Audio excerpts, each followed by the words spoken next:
Léonie, je travaille dans un EHPAD, je suis AMP. Aujourd'hui, je voulais faire un petit discours pour aider contre les violences de certains résidents. Comment on peut gérer ça?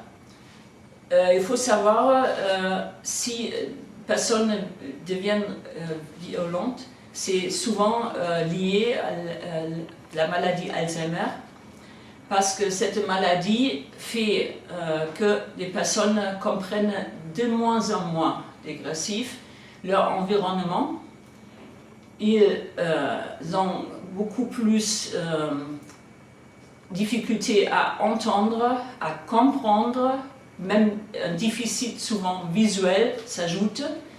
Donc tous ces faits s'aggravent et ils ne comprennent pas leur environnement et donc automatiquement l'environnement fait peur. Donc si on vient vers eux et on n'est pas très douce mais on est brusque, ça choque tellement, ils ont peur et automatiquement des réflexes, ils se défendent, ils deviennent agressifs, ils peuvent nous donner des claques ou nous taper avec les pieds. Donc la première chose, c'est essayer de travailler le plus lentement possible avec ces personnes-là.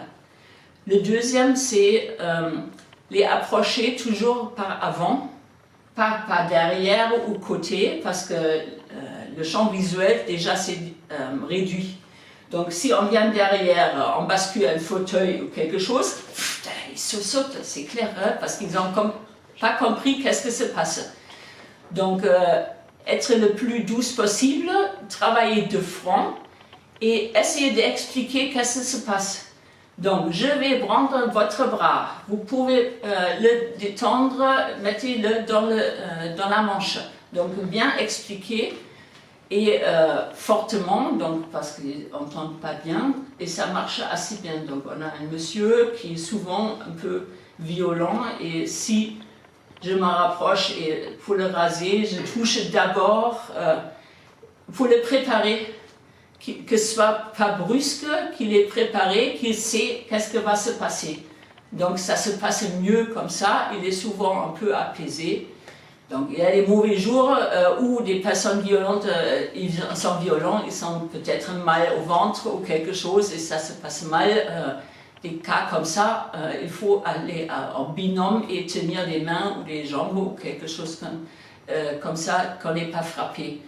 Mais souvent, quand je m'approche des personnes comme ça, toutes seules et lentement, ça marche assez bien.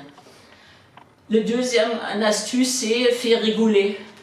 Donc on a une dame, elle a une humeur un peu bizarre, mais si je fais rigoler, si je chante avec elle, si je donne des bisous, elle est apaisée et ça se passe beaucoup mieux et elle aide.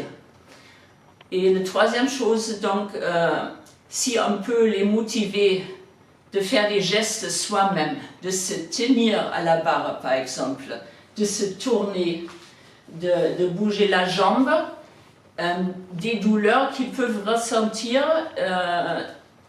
ils sont moins dans leur tête parce qu'ils sont dans l'action. Donc ça peut se passer mieux comme ça aussi dans le cas de violence. Donc c'est des toutes petites astuces qu'on utilise tous les jours pour à la rencontre de la violence des résidents qui sont pas très faciles à gérer souvent. Donc c'était pour aujourd'hui, je vous laisse et à la prochaine.